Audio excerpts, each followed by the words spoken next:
Okay, let's get started. I'm Max McMullen. I'm the development lead for Direct30 at Microsoft. My team designs and implements the Direct30 API that I'm here to talk about today. And so let's get started. First of all, please submit feedback at the end of the talk. It really helps us, keep on iterating on the developer content and give you what you want most in terms of value out of these conferences. So watch at the end for that. So the agenda. I really want to cover 3 topics today. First, I want to give you all just an update on where we stand with the DirectX12 family of technologies in terms of API, where we're at, driver state, and then the tools and other pieces of the overall ecosystem in terms of delivering Direct3012.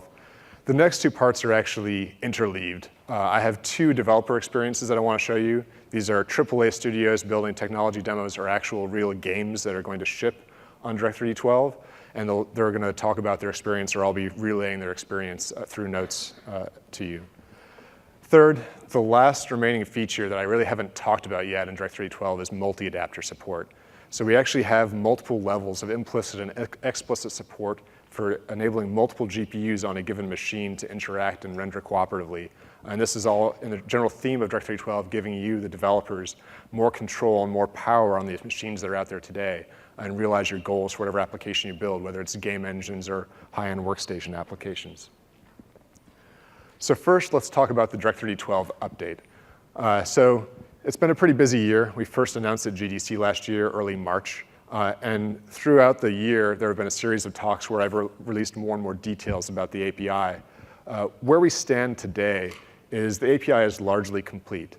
The SDK that you'll get that matches these builds recently flighted as part of build represents basically the final API. There might be a flag or 2 we have to add to the API surface over the next few weeks just as we resolve the last remaining driver and hardware issues. But in general, in terms of worrying about whether the API is going to change on you, it's pretty much final. This is the time, if you want to be an early adopter but you couldn't deal with the API churn of the early access program, to start looking at the API and figure out how to adopt it for your engines. In terms of hardware support, we have working drivers across the 3 major PC GPU vendors. So AMD, Intel, and NVIDIA all have working drivers with good to leading edge performance. For hardware, based on the February Steam survey, actually 50% of gamers today on the Steam survey already have DirectX12 capable hardware. That's based on looking at the Steam survey results across the hardware IDs and also comparing against the pieces of hardware that the hardware vendors have told us they'll support for Direct3012.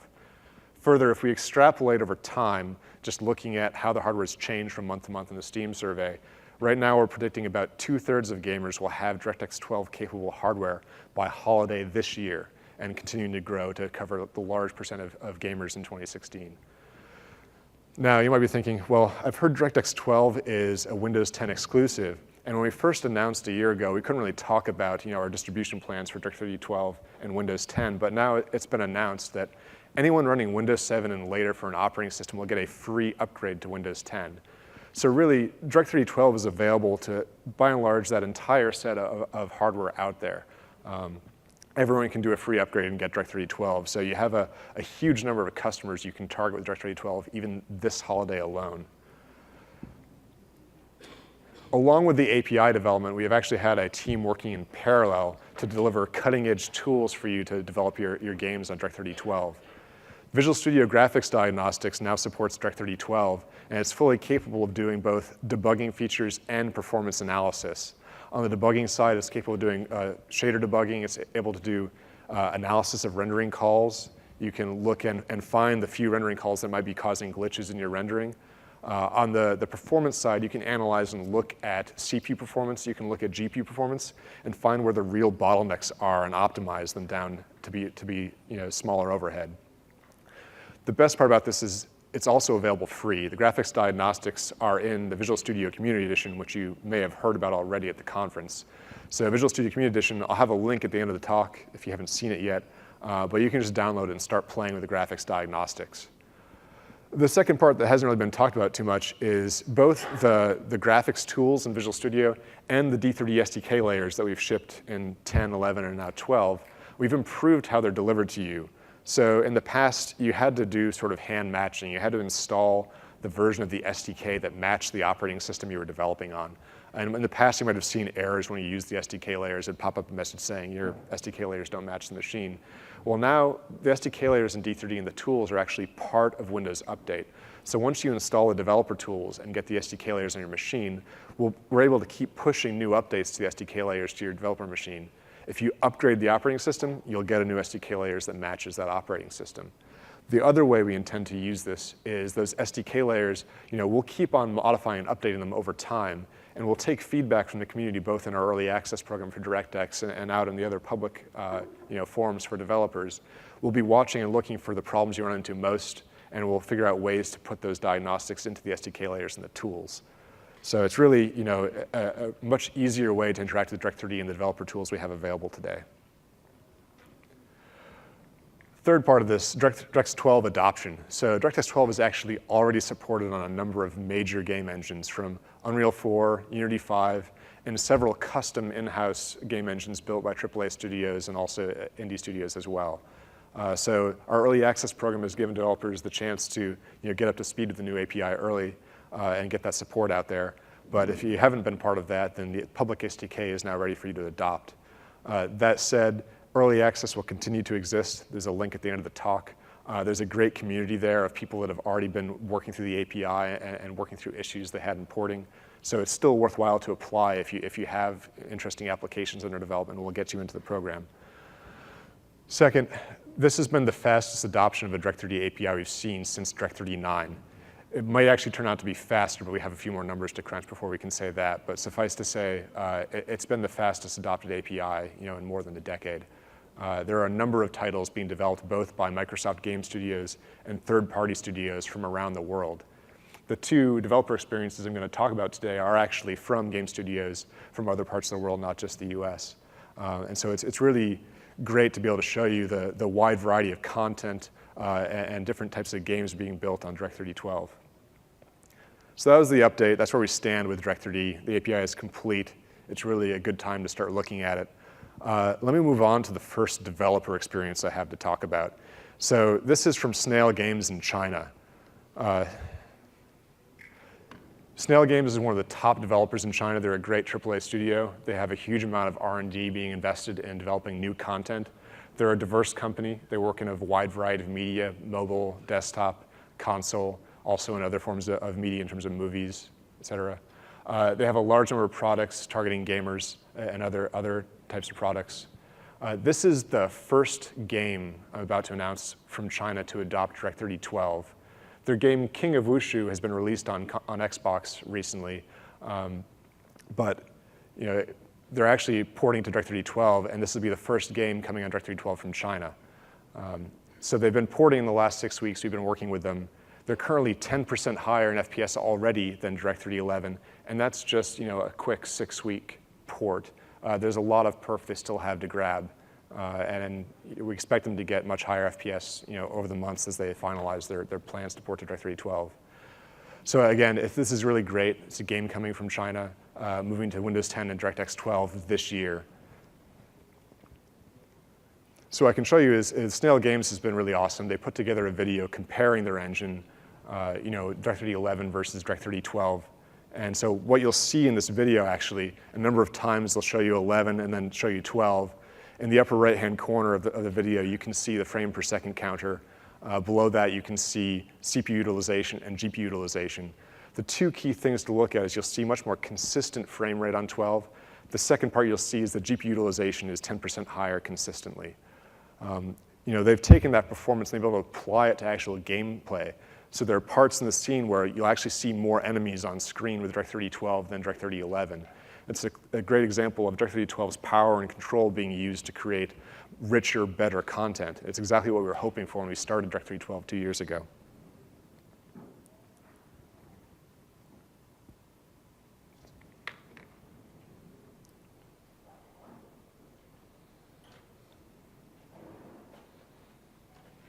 Let's start the video here.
you're actually able to get 1.5 times the number of enemies with greater performance.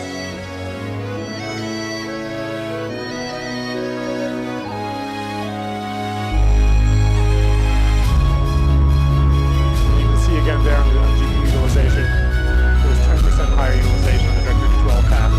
This is just a 6-week port with 2 engineers.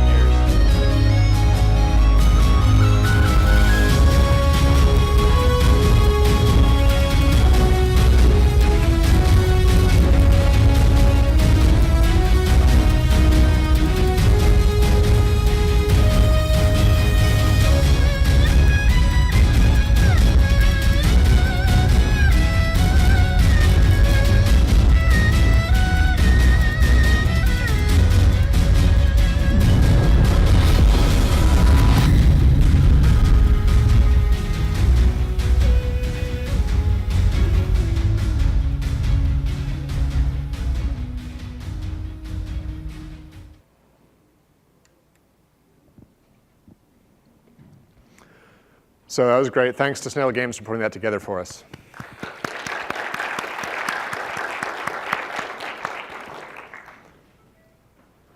So Snail Games couldn't be here with us today, but I want to summarize some of the notes they gave us in terms of DirectX12 adoption. It's for a 6-week effort. Usually, a lot of these engines and games, they have a platform-specific portion that's low level, and they have a higher level platform-agnostic part of their code. They have purely taken the lower levels, the parts that are platform-specific, and ported them from DirectX11 to DirectX12. So given that, they've adopted a number of the core technologies in DirectX12, from parallel command list generation on multiple CPU threads, utilizing the lower per-core CPU overhead that DirectX12 has to offer. They can submit commands on multiple queues at once. They're using multiple engines, so they can stream with a copy engine on the GPU at the same time that they're rendering the current frame. So it's reducing glitches from having this parallel streaming optimization. Next, memory efficiency. I talked to GDC about how to allocate resources on DirectX12 and the new features we have, giving you greater control. So they allocate large chunks of memory on a separate thread from rendering. They can partition that and reuse the memory efficiently, avoiding glitches. They get more efficient memory usage because they're no longer hanging on to resources for extra amounts of time. They can frame to frame decide how to allocate resources. Finally, with DirectX12, if you look at some of the earlier talks, I talk about how you've taken all this fine-grained state. So, in the pipeline, you have vertex shaders, geometry shaders, pixel shaders, blend state, rasterizer state. And in 11, you could individually set those. 12 combines them all together into a pipeline state object. Those can be compiled on a separate thread and created ahead of time. So when it comes time to actually issue draw calls and other rendering operations, there are no compile operations being done real time by the driver. So there's fewer glitches with all that compilation work moved to separate threads. Next, as I've mentioned a couple times already, DirectX12, because it provides us greater performance and greater control, it really allows you, the developer, to realize your vision for whatever graphical application you have, whether it's a game or a workstation app. In this case, they've taken the greater performance of DirectX12 and put those increased number of enemies on screen. I imagine that as the months go on and they get more and more perf, they'll figure out how to keep their, fully realize their creative vision for the game using that increased perf. Last, actually, because they had an Xbox One port already, Snail Games was able to leverage that effort in porting to DirectX12. One of the original goals we had for DirectX was to be multi-platform across Microsoft, so phone, PC, and Xbox One.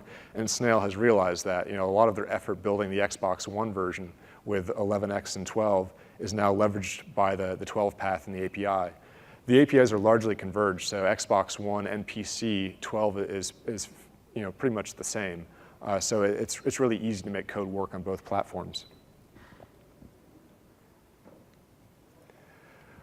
Okay, so let me transition. I'm going to start talking about multi-adapter a little bit, and then I'll talk about the next developer experience, and I'll finish up with multi-adapter and a tech demo about multi-adapter.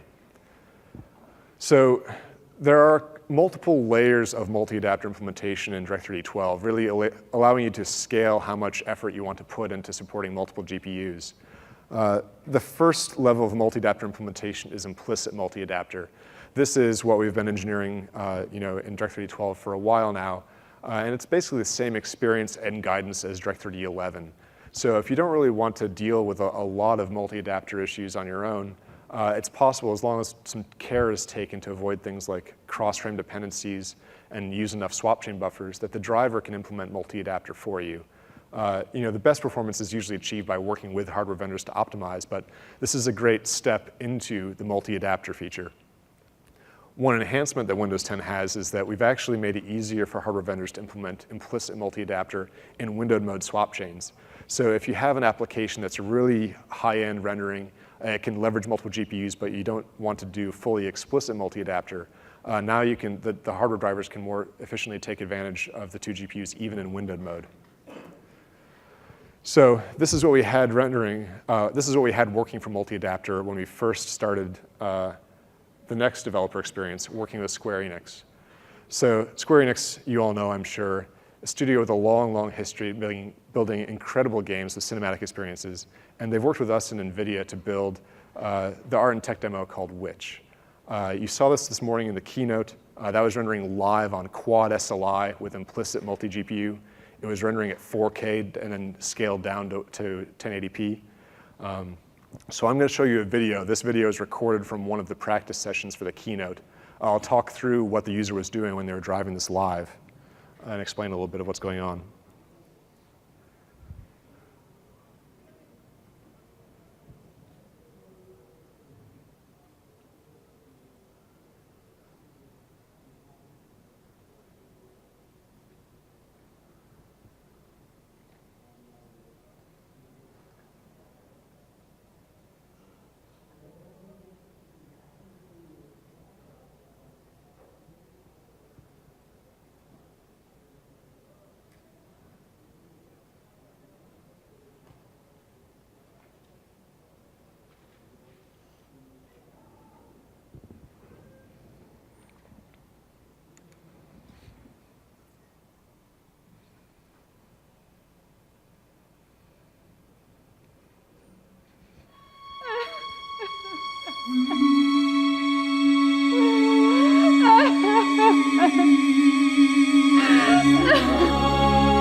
Okay, so it's going to play through again. I'll try to keep up with the video. So what you're going to see is the same demo start, and then the user is going to flip into manual control. So here we're in manual, just changing the camera viewpoint, looking through a real-time rendered scene on this quad SLI. Zooming in and out, great atmosphere. This is incredibly realistic, high-end rendering. You can see the time of day changing, the shadows moving across the landscape. Here we can show the really detailed character animation. This is truly, truly cutting-edge bleeding rendering on DirectX12, running on quad SLI. Detail in the feathers and the animation on the character is incredible.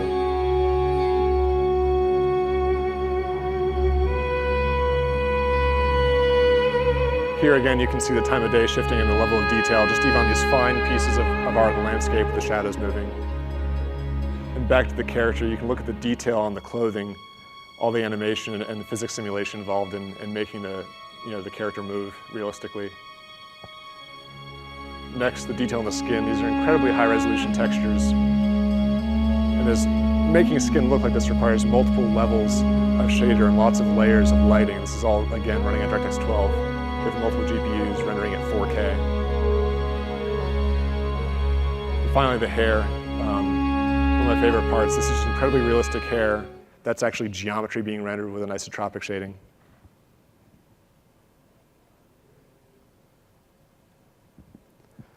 So, brief switch back.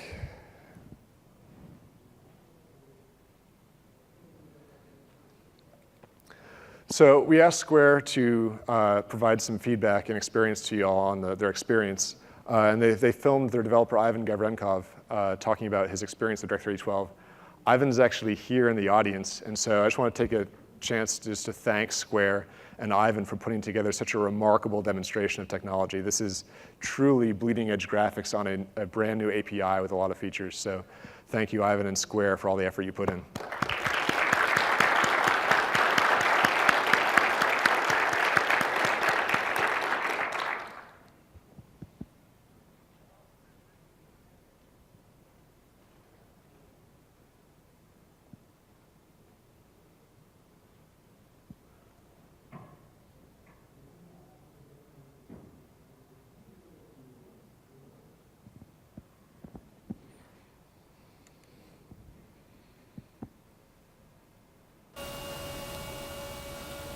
So, Ivan, is Square Enix happy with the greater control they have over the GPU now? Yeah, so talking about D3D12, the first thing I want to mention is that with D3D12, developers are getting greater control over the GPU. One of the biggest changes is in how you bind the resources, textures, and buffers to the shader stages. With D3D12, developers are free to manage the limited space that's available for resource binding. So we can choose to use tables, and that allows us to bind more resources, or we can use the single resources and inline constants, which are cheaper. For example, it's possible to bind all the resources that were in D3D11 spec, so 128 textures and 16 buffers. But if you do that, you'll probably have to cache and manage all that state, and that might be quite heavy on the CPU. So I like that we get to choose if we want to have more resources, but then we'll have to spend a little bit more CPU time managing that, or we want to have the raw power, and then we can bind less resources to the shaders. So you have a choice between whether to allow the driver to manage or to manage yourself. Yes, so when talking about memory management in D3D12, it allows us to directly manage the GPU memory. So the way it works, we allocate the large heaps, and then we sub-allocate resources into those heaps. So now developers are able to detect the out-of-memory conditions and then react to that accordingly. So for example, if we detect that, we can move some of the resources back to main memory, or we can decide to defragment that heap. At the same time, there is still a way to let the driver to manage the memory for you. So you can choose if you want to manage the memory yourself for some heaps, and for the others you can let the driver to do the work for you. So what will Square Enix be able to do with DX12 that you think customers will appreciate the most? So one important change in D3D12 is a lower cost of the draw call. So we are also allowed to create commands on the GPU, several threads at the same time. So I think if developers can leverage this properly, it's possible to provide a better experience for the players that they can appreciate. For example, we might have more moving, unique looking objects, or we can have more shadow casting lights, or we can have larger draw distance. So the lower cost of a draw call will potentially give you a much greater increase in your draw call count, will it not? Yes, right. So I think increased draw call count is quite important. With GPUs becoming faster and faster every year, I think the graphics APIs haven't evolved so fast over the past few years. So with D3D12, I think that's going to change, and we can finally utilize the modern GPUs to the fullest. So how long did it take Square Enix to port to DX12? Did you run into many problems, or was it rather straightforward? So I think it took around 3 weeks to get the basic rendering working.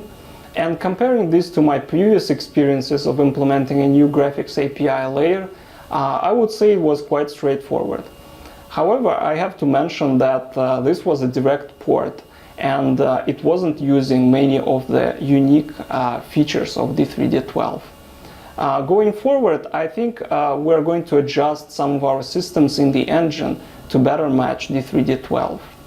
So personally, I think it's not very difficult. It wasn't very difficult for us to try the D3D12, but with any new platform and any new graphics API, you probably know that you need some time before you can utilize the API for the 100%. Great, thank you for your time. Okay? Okay. Thanks, Ivan, and swearing next again.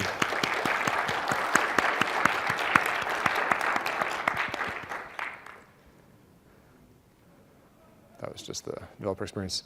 Okay, so moving on, let me finish up with explaining the rest of explicit multi-adapter and show you another demo based off of explicit multi-adapter. So beyond implicit multi-adapter, which was already available in D3.11, 12 goes one step further, again, along the theme of giving you the developer more control. You actually have the ability to target multiple GPUs, and it builds on concepts already designed into the 12 API. So 12, as I talked about back at GDC, has multi-engine support. You can issue commands to 3D, to compute, and to copy all on independent queues. Well, now that just extends to where you can actually use multiple threads to target 2 different GPUs on all those different engines in parallel if you so choose.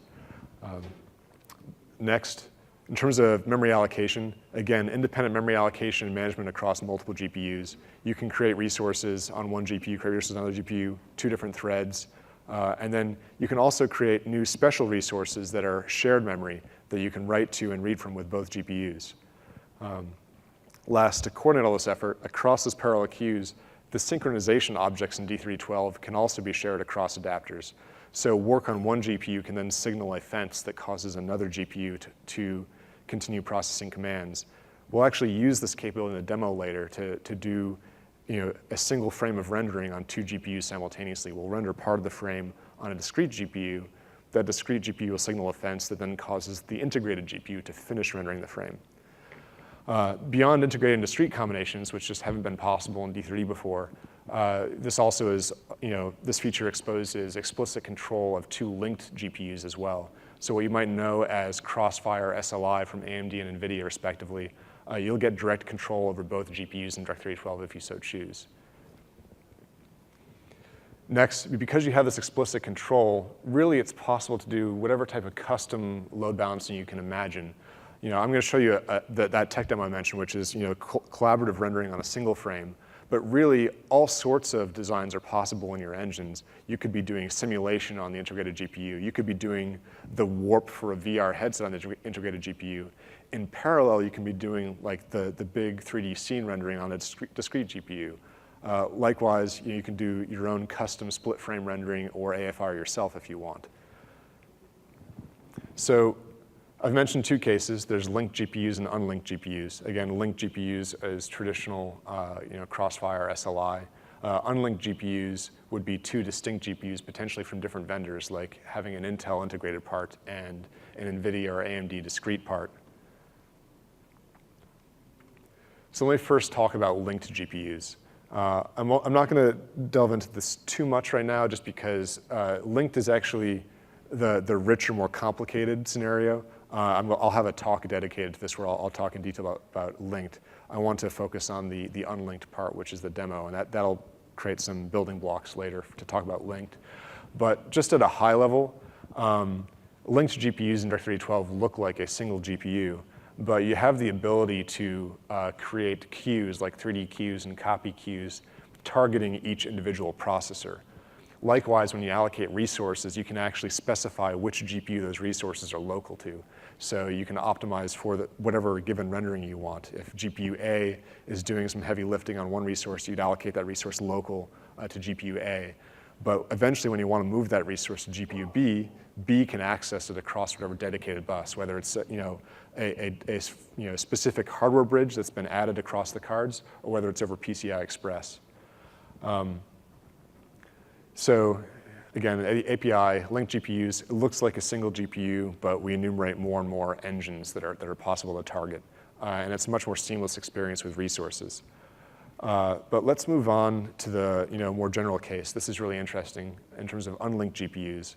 These are 2 completely unrelated GPUs. Again, it could be Intel integrated, NVIDIA discrete. It could be AMD discrete and Intel integrated, or AMD integrated as well. The fundamental primitives here is we've created a way in D3.12 to allocate memory that is accessible by both GPUs. and an ability to synchronize rendering work across the different queues. One queue can be on one GPU, and another queue can be on the second GPU.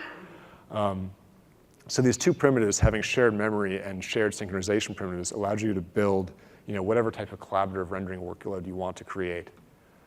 So at a high level, we have explicit multi-adapter resource management. You can create and manage resources on two GPUs simultaneously on multiple threads.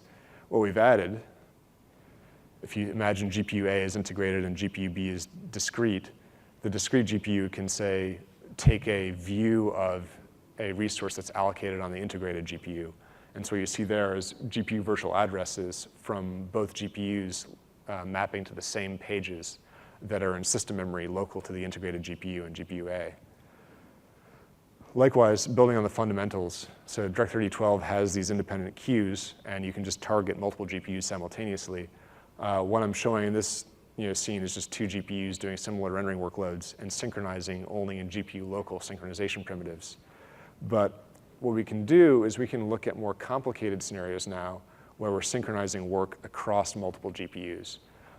Again, if you imagine that GPU B is a discrete GPU and GPU A is an integrated GPU, it's possible to split a given frame of rendering.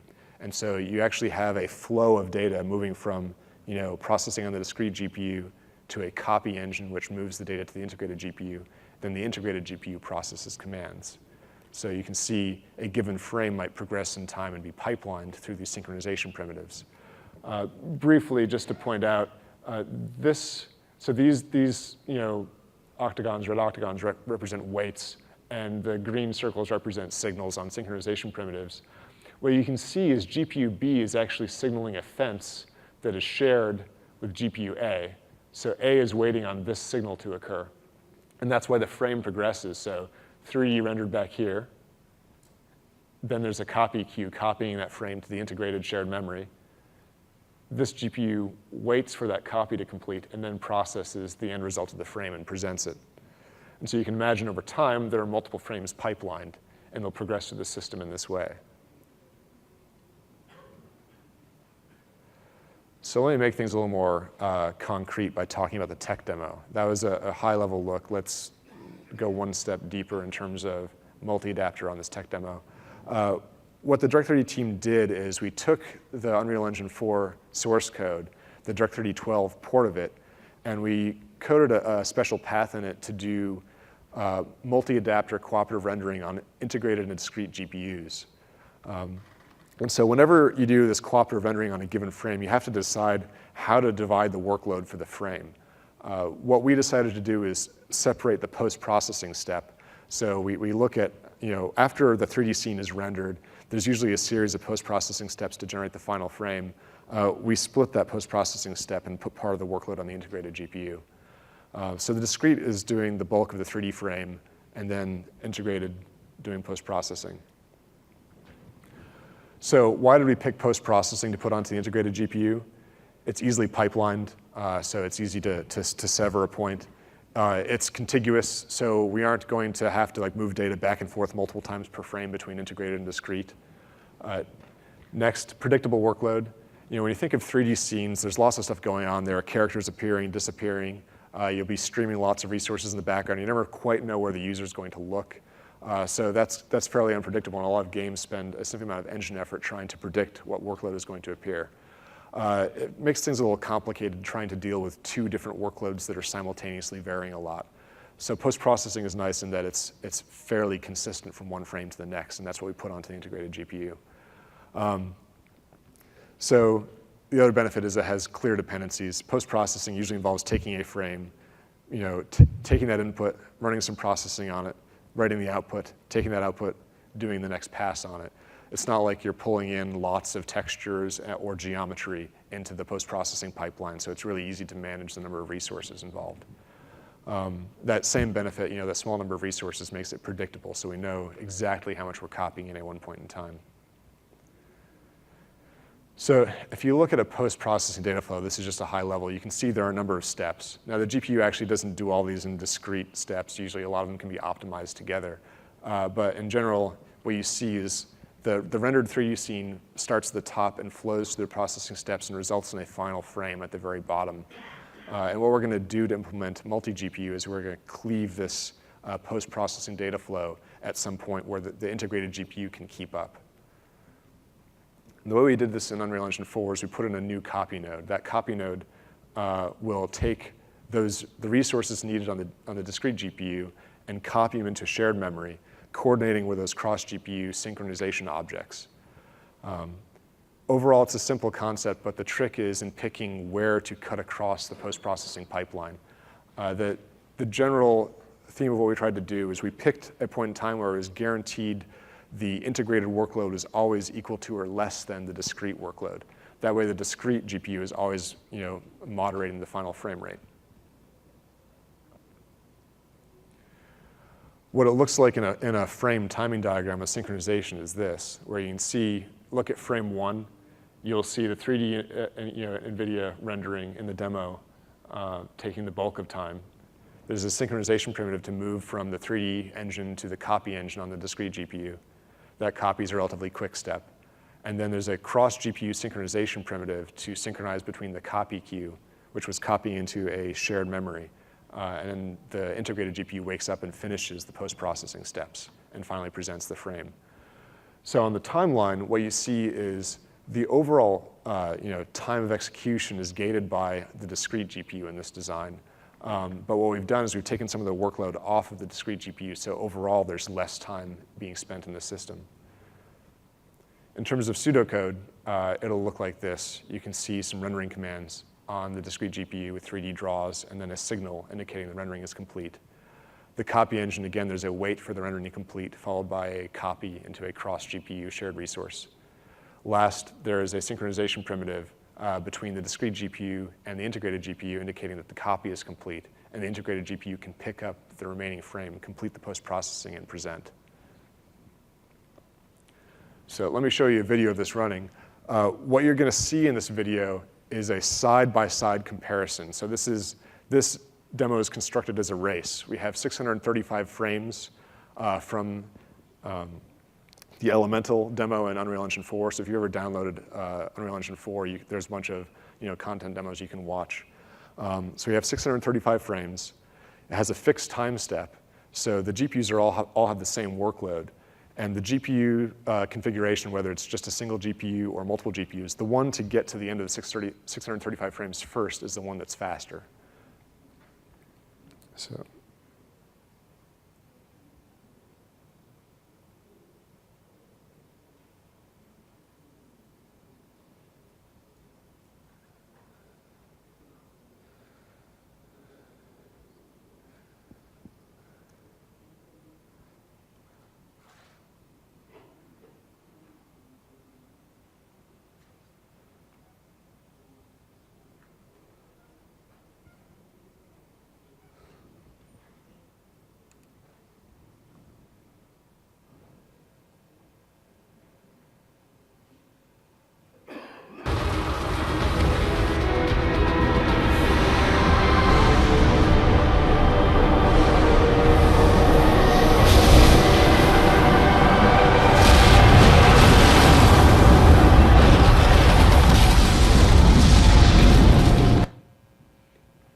There you have it. That's a multi-GPU configuration sharing rendering workloads for a given frame with the two GPUs actually exceeding the performance of the single discrete GPU alone.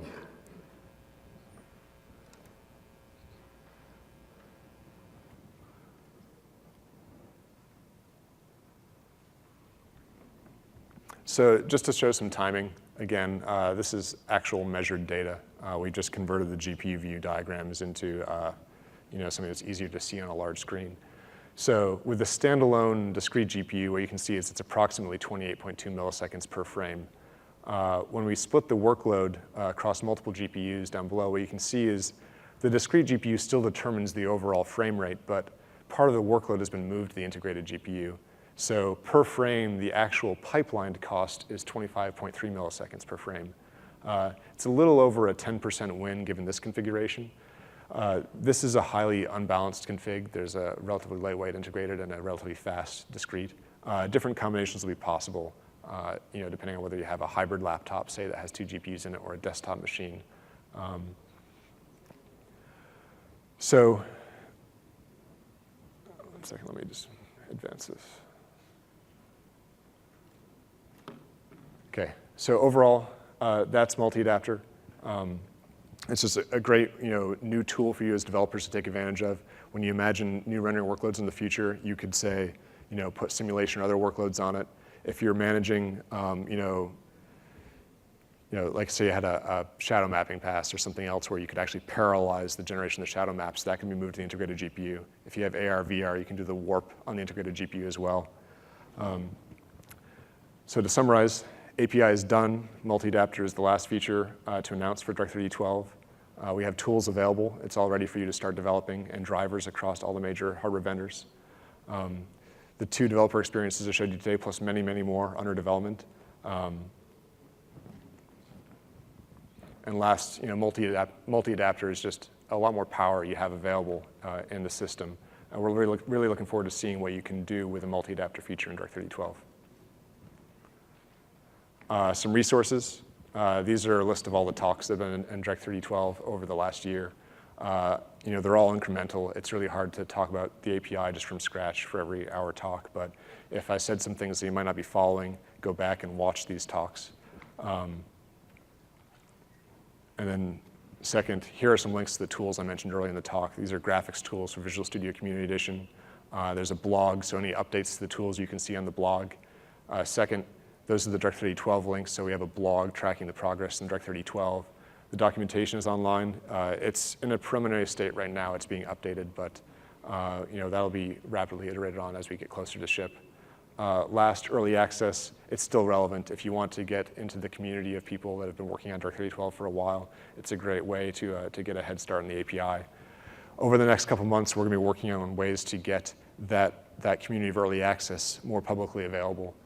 So stay tuned on our blog, actually, for updates on how you can see more about different people building Direct3D12 applications. Last, samples. They're coming soon. Watch the blog for an update. That's it. Thank you.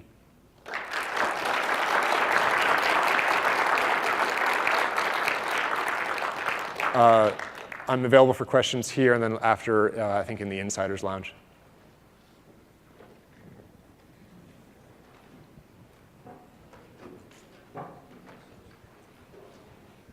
There's a microphone actually in the center. So when I was looking at the graph of the demo, is there a concern that the total time to render the frame is bigger? So especially in VR applications, that latency and frame rate might be an issue. What are your thoughts? Absolutely. So that's an artifact of how we chose to build the tech demo. We just wanted to find a simple way to prove out the overall technique. So we chose splitting a single frame that way. If you can actually find truly parallel workloads within the given frame, that's always better, and that can let you leverage the 2 GPUs without increasing latency. So it's really just a matter of ease of tech demo versus, once people have more time to look at Direct3D12 and think about their rendering stack in new ways, we expect it to be more and more parallel.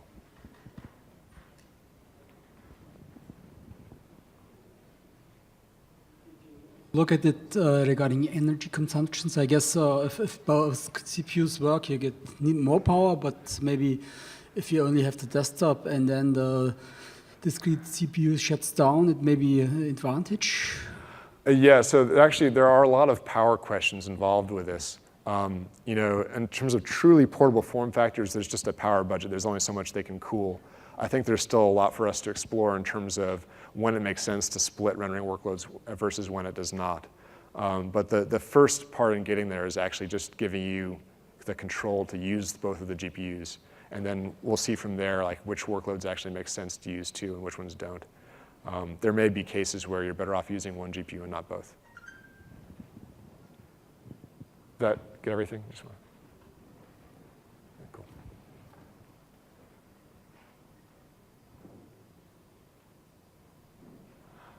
If that's it, I'll be available in the Insiders Lounge afterwards. Actually, I think I'll be here for about 10, 15 minutes, and then I'll move to the Insiders Lounge if you have more questions for me. Thank you.